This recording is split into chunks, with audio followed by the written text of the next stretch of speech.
ఇప్పటికీ అనేక diversified industries air conditioning hub భారతదేశానికే కాదు ప్రపంచానికి ఒక ఎయిర్ కండిషనింగ్ హబ్గా నెల్లూరుని తయారు చేస్తున్నాం.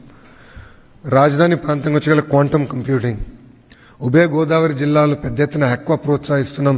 రిఫైనరీస్ కూడా వస్తున్నాయి, పోర్ట్లెడ్ ఎకానమీ వస్తుంది.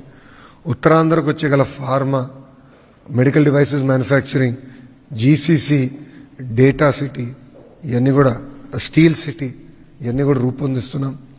ఇక్కడ కేవలం ఒక కంపెనీ తీసుకొస్తాం మా లక్ష్యం కాదు, మొత్తం ఎకో సిస్టమ్ తీసుకొస్తాం. ఒక గూగుల్ వచ్చేసిందని మేము ఇక్కడ సంబరాలు చేసుకోవట్లేదు. నెక్స్ట్ ఏంటని మేము వర్కౌట్ చేస్తున్నాం. 1 గిగావాట్ డన్, వాళ్ళది 1 గిగావాట్ అయింది, సిఫీ ఒక 500 మెగావాట్ అయింది, ఇంకొక 4.5 గిగావాట్ చేయాలి. మా టార్గెట్ 6 గిగావాట్ చేసి చూపిస్తాం, సాధిస్తాం. వాళ్ళని తీసుకొస్తాం, మొత్తం ఎకో సిస్టమ్ తీసుకొస్తాం. ఎందుకంటే సర్వర్స్ తయారు చేయాలి, రేపు దానికి కావాల్సిన గ్రీన్ ఎనర్జీ తీసుకురావాలి, మొత్తం ఎకో సిస్టమ్ ఏర్పాటు చేయాలి. మేము బలంగా నమ్మేది వర్టికల్ హారిజాంటల్ ఇంటిగ్రేషన్. అంటే వర్టికల్ అంటే ఇప్పుడు సెల్ ఫోన్ ఉంది, సెల్ ఫోన్లో అనేక కాంపోనెంట్స్ ఉంటుంది, housing, camera lens, battery, screen, accessories అన్నీ ఉంటాయి. ఇది వర్టికల్స్. హారిజాంటల్ వచ్చేగల education department, skill development, specialised courses.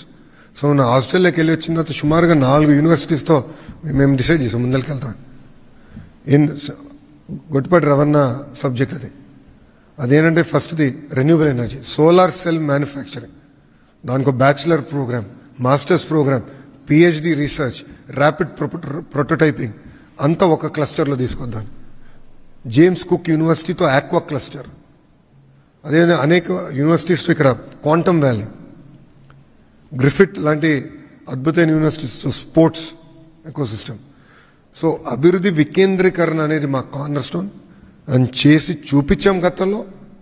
ఈసారి మరింత వేగంగా మేము అది ముందలు తీసుకెళ్తున్నాం.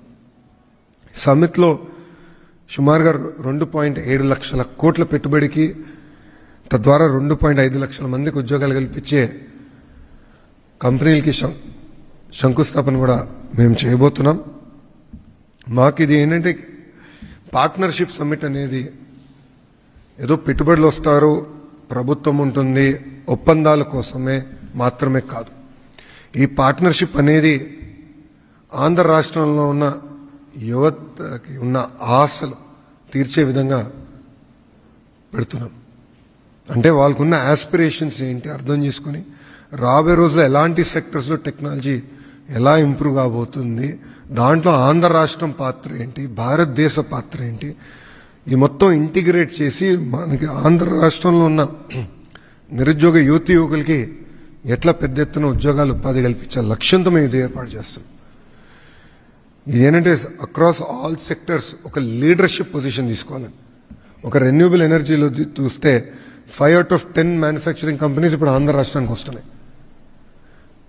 మీరు డేటా సిటీలో తీసుకుంటే, మీరు డేటా సెంటర్స్లో all top data center developers will come to Andhra Pradesh. దాంట్లో మీకు ఎలాంటి డౌట్ వస్తుంది. స్టీల్, అల్యూమినియం, ఇట్లా కొన్ని సెక్టర్స్, ఆర్టిఫిషియల్ ఇంటెలిజెన్స్, మన అగ్రిటెక్, డ్రోన్స్, పామాయిల్లో already we have a very strong position. Agriculture, horticulture, కమాడిటీస్లో కూడా స్ట్రాంగ్ పొజిషన్ తీసుకున్నారు. డ్రాగన్ ఫ్రూట్, మన చీకు, సపోటా, అదేవిధంగా మనకి బనానా, స్ట్రాంగ్ పొజిషన్స్ తీసుకున్నారు. ఒక సెక్టర్లో ఉంటే నెంబర్ 1 కానీ నెంబర్ 2 ఉండాలి, అంతే, నో నెంబర్ 3. అలా స్ట్రాంగ్ పొజిషన్స్ తీసుకునే లక్ష్యంతో మేము పనిచేస్తున్నాం. ఈ పార్ట్నర్షిప్ ఏంటంటే ఒక 3-వే పార్ట్నర్షిప్గా మేము చూస్తున్నాం. ఒక ఇన్వెస్టరు, ప్రభుత్వం, ఆంధ్ర రాష్ట్ర ప్రజలు ముగ్గురు కలిసికట్టి వస్తేనే అన్ని రంగాల్లో ఆంధ్ర రాష్ట్రం మేము నెంబర్ 1 చేయగలుగుతాం. సో ముగ్గురు కలిసి రావాలి. అందుకే ఈ పార్ట్నర్షిప్ సమ్మిట్ ఏర్పాటు చేశాం. నేను నిన్న కూడా women's cricket team final match ఉంటే నేను కూడా వెళ్ళాను. అక్కడ కూడా అనేక మంది పారిశ్రామికవేత్తలు కలిసాను.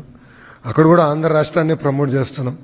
వాళ్ళందరూ ఆశ్చర్యపోతున్నారు, అరే గూగుల్ పట్టుకెళ్ళిపోతున్నాం, ఆసులర్ మిత్తలు పట్టుకెళ్ళిపోతున్నాం, మాకైనా వదిలిపెడతావారా అబ్బాయి, వేరే రాష్ట్రాలకైనా వదిలిపెడతామని అడిగే పరిస్థితి తీసుకొచ్చాం. బట్ ఎనర్జీ కంపడుతుంది. Every one is looking at Andhra Pradesh. ఈరోజు ఎవరిని కదిలిచ్చినా అరే మీరు ఏదో మ్యాజిక్ చేస్తున్నారు, భలే ఫాస్ట్గా మూవ్ అవుతున్నారు అన్న చర్చ జరుగుతుంది. కానీ ఏదో 120 బిలియన్ వచ్చిందని మేము సంతృప్తి చెందట్లేదు. ఇంకా చేయాలి.